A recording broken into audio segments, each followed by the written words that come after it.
Hello beauties, I hope you're doing amazing. Some of you all know that I went on a no-buy starting last Black Friday that went all the way till the end of March. So almost 4 months, and I want to share with you all my top 3 learnings today. So let's get started.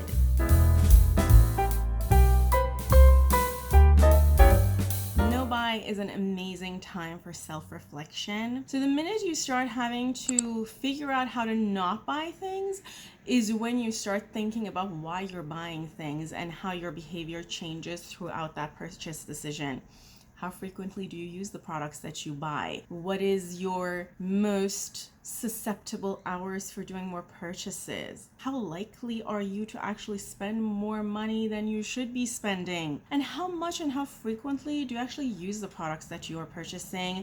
And then if there's a pattern to any of these things. And a whole lot more analysis that I never did before about myself. I've shared a lot of concrete examples of these throughout my no-buy journey. I have a whole playlist of that I will share below, but some of the things that come off the top of my head, just to make the example more concrete for you all, is I realize that I'm a pretty bad impulse shopper. So if I'm at a store that has makeup, a lot of times I brainlessly buy things, and these could totally be things that I absolutely don't need, that I have 200 off. Another thing that I realized was that delaying a purchase makes me change my opinion about things.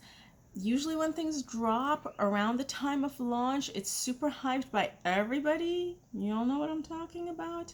And then once a week passes, my opinion of whether I needed this product that bad completely changes. And I go from, I absolutely need it to, I could live without it. Or the fact that I started duping things was a total solution to not wanting to own everything. Another thing that I've talked about specifically in the video that I did where I actually tallied up how much money I saved in this process was that I realized I have a collector's mentality and I like to own all the products from a particular brand. So stopping that collection process and not buying one collection from a brand could impact my decision of purchasing future products from that brand. Another thing that I realized really helps me is that because I'm an impulse shopper, not exposing myself to temptations like not going to stores where I might see things, or not going online when I'm just bored,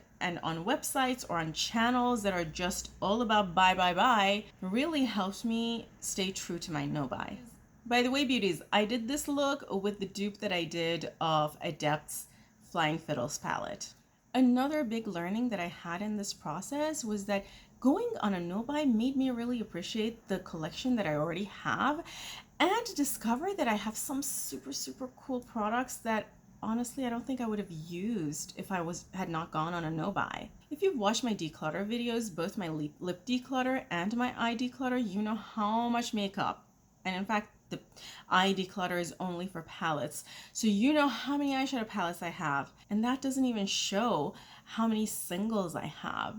So going through this process, particularly using the singles to dupe the palettes that I could not purchase during this period, ended up helping me play with the collection that I have and realize some singles that are so special that I absolutely love that I almost didn't know I had. But I also used a lot of palettes that I had purchased beforehand that I wouldn't have touched if I hadn't gone on a no-buy. Like for example, the Bejeweled palette that I used in my last to buy or not to buy. I absolutely love that palette, and I'm pretty sure if I had not gotten a no-buy, I would not realize how much I love that palette. I do want to call out that I didn't go on a no-buy to save money per se. I always have a makeup budget that I go off of so that I never overspend on makeup.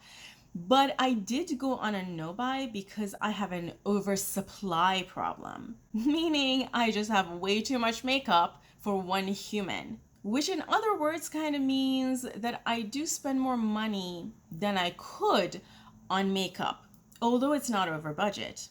So it also made me realize that I can reallocate that money to other things, like for example, purchasing better equipment for my channel, because I don't think there's a lot of value in buying more makeup if I'm not gonna have time to play with it.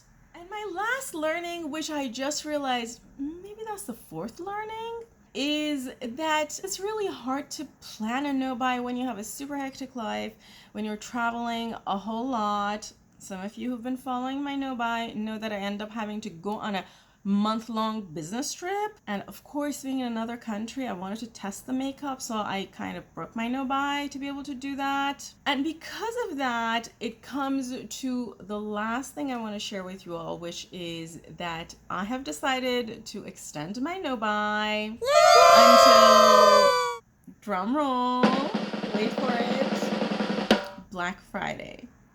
And yes, beauties, I know, I don't know if I will come out of it successful, but I'm up for the challenge.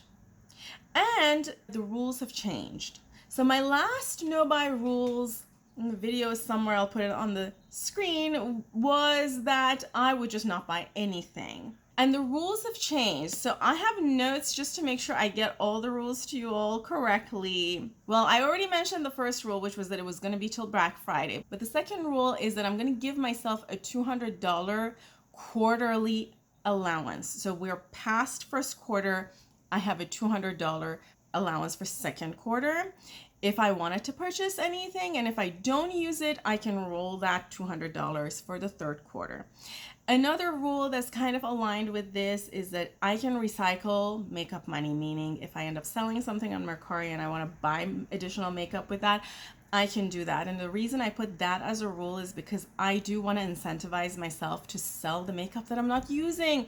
Someone else can love it, and they should, you know, versus it just sitting on my shelf collecting dust. And beauties, I want to give preference to singles versus palettes. And I also want to have some exceptions in there for some super novel things. You all know, for example, Cleona has been kind of sneak peeking here and there that they're going to bring back their old palettes. I know I want to purchase that, so I do want to give myself the leeway to be able to do that. Another rule is that I'm not going to buy makeup from a brand if I have not used all the other products I have from that brand, meaning I can't buy from Terra Moons until I use every single that I have from them, even if it's just swatching it and doing a swatch video. Also, last but not least, my no-buy is not going to include nails. And my main goal here is to save some money so that maybe I can upgrade my channel in some ways or spend the money in some other way. Also, because this is not really a rule, but mentioning because this happened during my no-buy, that this does not include gifts that I purchased for other people because that goes out of a different budget. And this also does not include gifts that are given to me that are makeup because I can't control that. And I currently don't receive any PR or anything, so it doesn't even count. Okay, beauties, I hope you enjoyed this video. If you did and you were doing a no-buy with me, I would love to hear from you and know how things ended up. Write it in the comments below. I hope you're having an amazing day, and until next time, bye.